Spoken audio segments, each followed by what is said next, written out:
What's up team, my name is Mark and welcome back to Making Instagram Bangers. So today we're going to look at how I turned this photo right here, pretty cool but still quite basic, into this photo right here, much cooler, using just basic Lightroom adjustments as well as one simple trick that's just going to instantly light up your photos. Okay, story time. So I was in Vietnam back in March and April, riding around the country in a motorbike, and I arrived at the ancient town of Hoi An. So if anyone who's been to Hoi An, it's the ancient city of lanterns. Now, I'd never read up anything about it because I knew it was something that was quite special. I didn't read anything at all, and I arrived there and just instantly was blown away by just how beautiful the whole place is. It's got this sort of mix of French, Japanese, Chinese, and Vietnamese influence all bundled together. So it sometimes feels like I was walking around some old French town, and then next thing you know, there's lanterns and you've got all these intricate colors and design. It's absolutely beautiful. But the highlight for me is when the city lights up at night. I had no idea this was a thing. And then the sun sets, all of a sudden lights, lanterns everywhere. Absolutely stunning. So if ever you are in Vietnam, absolutely go check Hoi An out. It's one of my all-time favorite places I've been in the last year or so. So really, really cool place. So, okay, let's get to the edit now. Roll the intro.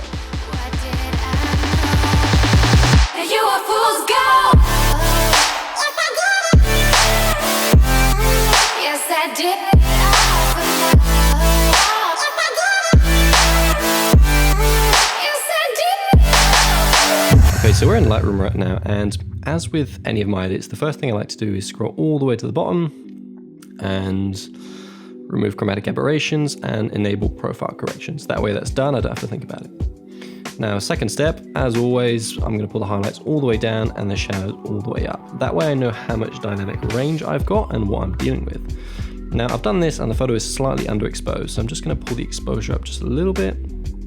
There we go, something like that. That's quite nice.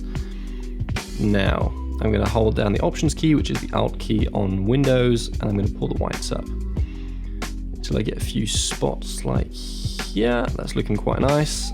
And same thing goes with the blacks. I'm going to pull those down, bring in a bit of contrast.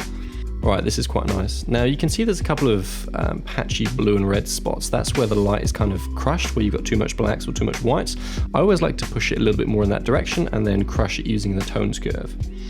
So I'm going to put 3 dots on the tones curve here, and then pull my blacks up a little bit, pull my whites down, and then introduce a little bit of contrast with the curve like so, just giving a bit of an S-curve to it.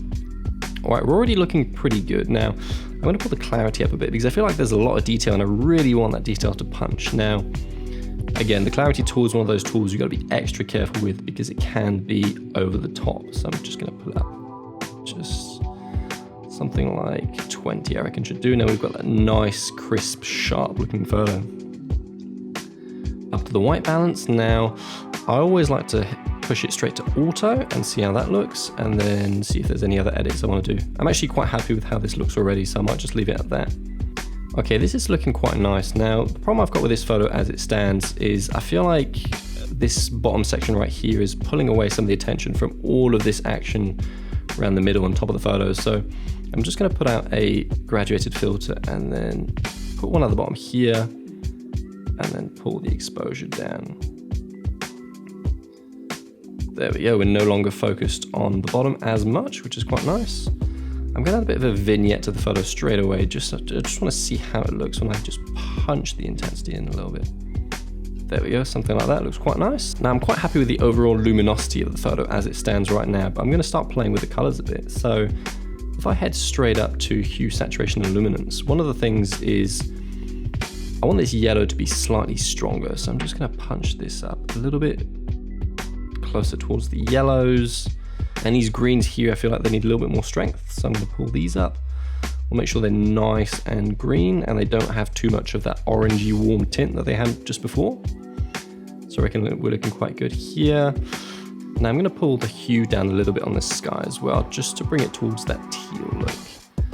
That's quite nice. I always like to put it towards the teal a little bit and then just slightly desaturate it.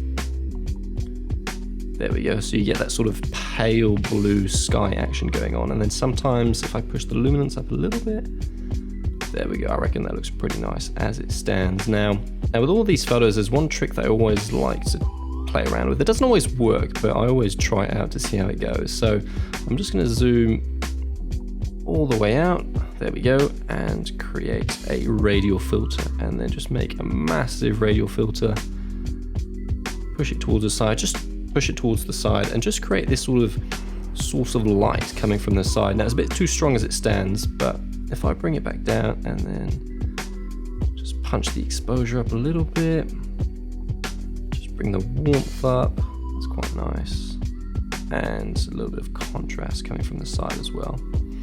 Okay, I feel like now the light is going from left to right, which I'm quite happy with, but I feel like there's a bit too much going on around the top. So what I'm going to do is bring a second radial filter and then bring it something like here over the sky.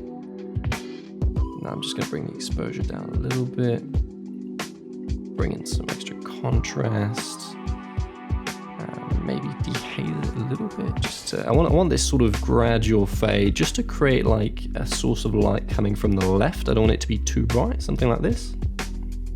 There we go. And also, when you've got these small clouds at the top, it's always nice to add just a little bit of clarity just to make them a little bit sharper. Now, there's always different ways of doing these types of things. I always like adding a little bit of clarity to some of the clouds, sometimes just to make them sharp and strong. If there's too many clouds and you put clarity, then they don't look as fluffy anymore. They look just a little bit too dramatic and a little bit too dark. So you want to play around with this. Don't always throw clarity on clouds, but in this scenario, it looks pretty good. So, okay, so I'm really happy with the image as it stands, but I'm just going to show you one last little trick that's really going to light up your photos. It's super easy, super basic, and just really makes a difference in images like these ones. Now, I've got all these lanterns here now. Mind you, it's during the day, so naturally they wouldn't be lit up, but I feel like now that we've given it sort of a darker vibe and it's almost like the sun is starting to set, I can really get away with lighting them up, and it's super easy to do. So just grab the brush tool, the adjustment brush right here, and I'm just gonna click on all of these lanterns.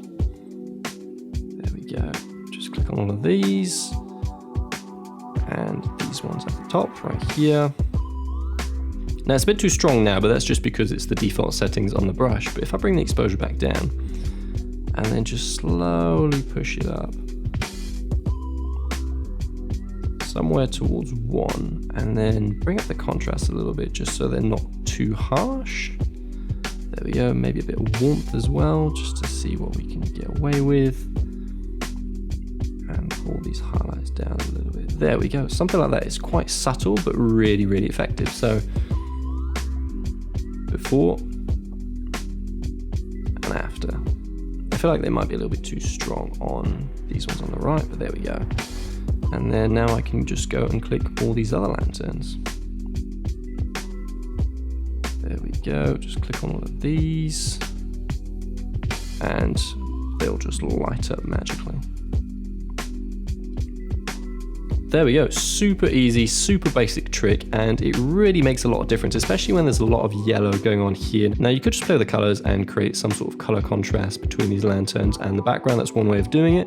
I just thought it looked really cool. Just if I light up these lanterns, you can't really see it on the ones on the right, but the ones on the left, it really does make a difference. It's very subtle, but it just adds to the vibe and the atmosphere of this photo.